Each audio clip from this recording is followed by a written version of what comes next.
Vai. A gente está fazendo a questão 252. Nela, ela pede para que a gente calcule a pressão no fundo do tanque e dá os seguintes dados para a gente. Ela dá a profundidade tanto da água quanto da gasolina, que são as duas substâncias inseridas dentro do frasco, e também dá a pressão atmosférica, que é constante também dentro do frasco. E também vem no final falando as densidades, tanto da água quanto da glicerina quanto da gasolina. Porque a glicerina não participa de fato da mistura de substâncias do frasco, como um todo. Aí, a gente, para resolver, a gente começa calculando primeiro a pressão da água. A pressão da água vai se dar pela pressão da própria água vezes a gravidade vezes a altura que a água está dentro do frasco, que fica exatamente 100.000 vezes 9,8, que era a gravidade, vezes 0,5 metros, que é a altura que ela tem. Dando esse resultado, a gente converte para quilopascal, e também a gente faz a mesma coisa para a gasolina. A gente usa a mesma fórmula agora para a gasolina e fazendo a mesma coisa, a gente acha 17.658 pascal, a gente passa para quilopascal, e aí a gente vem para a terceira parte do exercício, que é calcular a pressão total, que é o que é pedido, né? A pressão no fundo do tanque. Aí a gente faz a pressão atmosférica mais a pressão da água, mais a pressão da gasolina, que ambos a gente já encontrou. A gente somando o 101, que era a pressão atmosférica que a gente conseguiu aqui no início, mais os valores que a gente achou, que é tudo dentro do Pascal, a gente acha a pressão no fundo do tanque em 123,563 kPa.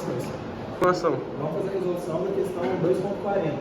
No enunciado, ele entregava os microdados para a gente, que o volume do recipiente era 5 metros cúbicos, continha 900 kg de granito, a massa específica do granito e do ar, e entregava para a gente. Então, vai começar a calcular. O volume do granito se dá pela massa do granito dividido pela massa específica do mesmo, que no caso fica 900 sobre 2.400, que dá 0,375 metros cúbicos. O volume do ar é o volume total menos o volume do granito, que fica 4,625 metros cúbicos.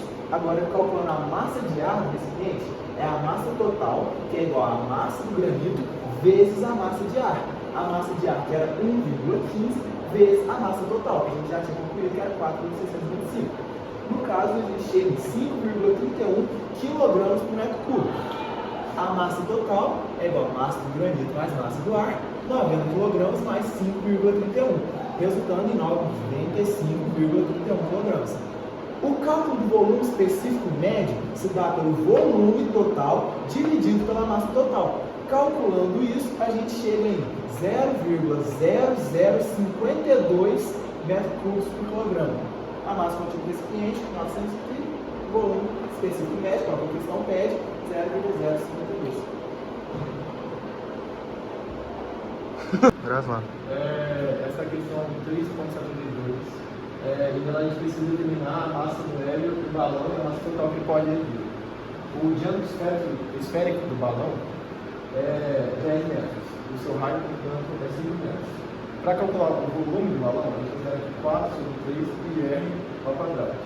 Para calcular a massa do hélio, que considerando o PV igual a MT, e chegamos no volume do hélio, que é igual a 523,6 metros cúbicos. Portanto, N é igual a 2.181,3 mols. A massa molar do hélio é igual a 4. Logo, a massa do hélio do balão é igual a 8,73 kg. A força de elevação é a mesma coisa que o peso do ar deslocado menos o peso do hélio.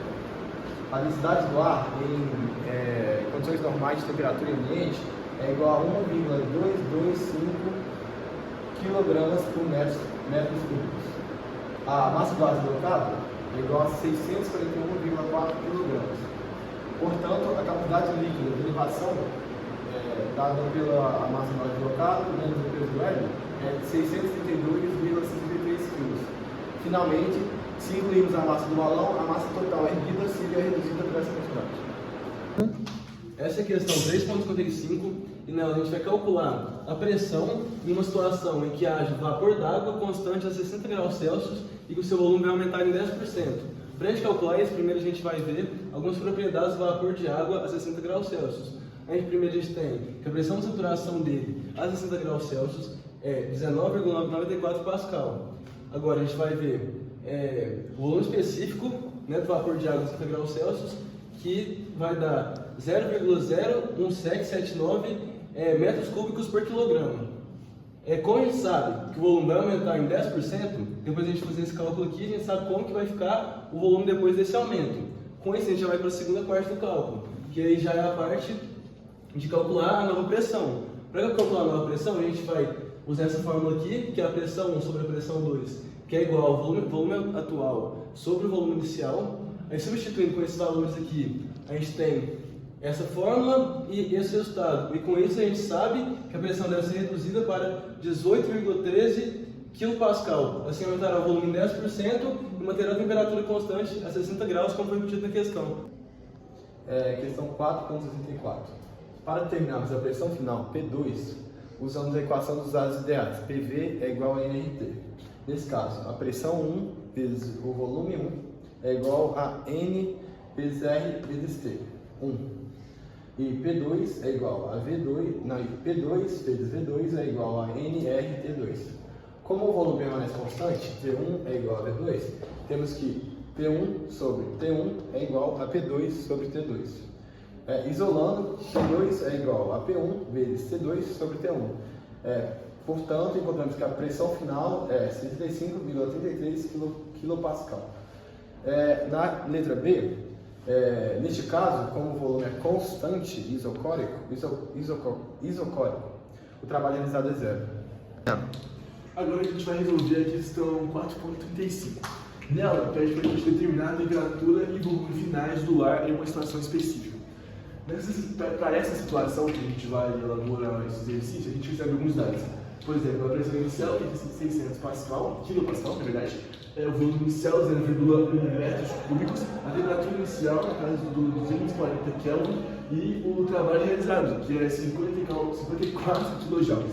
Para isso, a gente vai começar calculando a quantidade da substância. Tá? E a gente, para fazer isso, vamos usar a fórmula de PV igual a nRT, né, a equação dos gases. A gente vai transformar a fórmula para a gente conseguir separar o N e conseguir achar o número de mols dela. Fazendo isso, a gente usa os dados que a gente já reconheceu mesmo aqui e já começaria a descobrir que o valor vai ser aproximadamente 2,49 mols. Depois, mais adiante, a gente vai descobrir a energia interna, porque a gente vai precisar dela para calcular tanto a temperatura quanto o volume que foram pedidos. A gente vai usar essa fórmula, que é energia igual ao número de mols vezes concentração vezes temperatura. E aí a gente fica exatamente assim, né? A gente distribui os valores que a gente achou e os valores que a gente já tinha. E aí a gente chega no resultado, após calcular, né, com a calculadora, que é aproximadamente 1501,6 kJ. A gente calcula agora a energia interna final, que vai ser a diferença de energia igual ao calor menos o trabalho. Como no enunciado mesmo falou que não vai fornecer energia e nem vai tirar energia, então esse aqui vai ser igual a zero, ele não vai ter influência, né? Então a gente pode cortar ele, que não vai influenciar em nada. Então a variação de energia vai ser o próprio trabalho, né? Negativo no caso da fórmula, menos 54 kJ. E agora a gente vai fazer a energia final, que é justamente a energia inicial mais a diferença de energia entre a final e a inicial. Que ela vai dar, que a gente fazendo, né, 1501,6 vezes 54 kJ ambos, a gente acha aproximadamente 1447,6 kJ. Agora, como eles falam, a gente já tem tudo que a gente precisa para calcular, tanto temperatura quanto volume finais, né, do ar, no caso. A gente vai usar para a temperatura, a gente usa novamente a fórmula anterior que a gente usou para a energia interna, que é aquela que eu já falei. A gente usando ela aqui, a gente vai chegar até aproximadamente 279 em Kelvin, a temperatura final. E para o volume a gente vai usar novamente a fórmula que a gente já usou anteriormente, do PV igual a nRT. A gente só vai mexer um pouquinho para a gente usar agora dessa vez o volume, que a gente quer achar justamente ele. Para isso a gente distribuir os valores que a gente já conseguiu, que a gente tinha, que a gente conseguiu. A gente acha que é aproximadamente 0,096 metros cúbicos.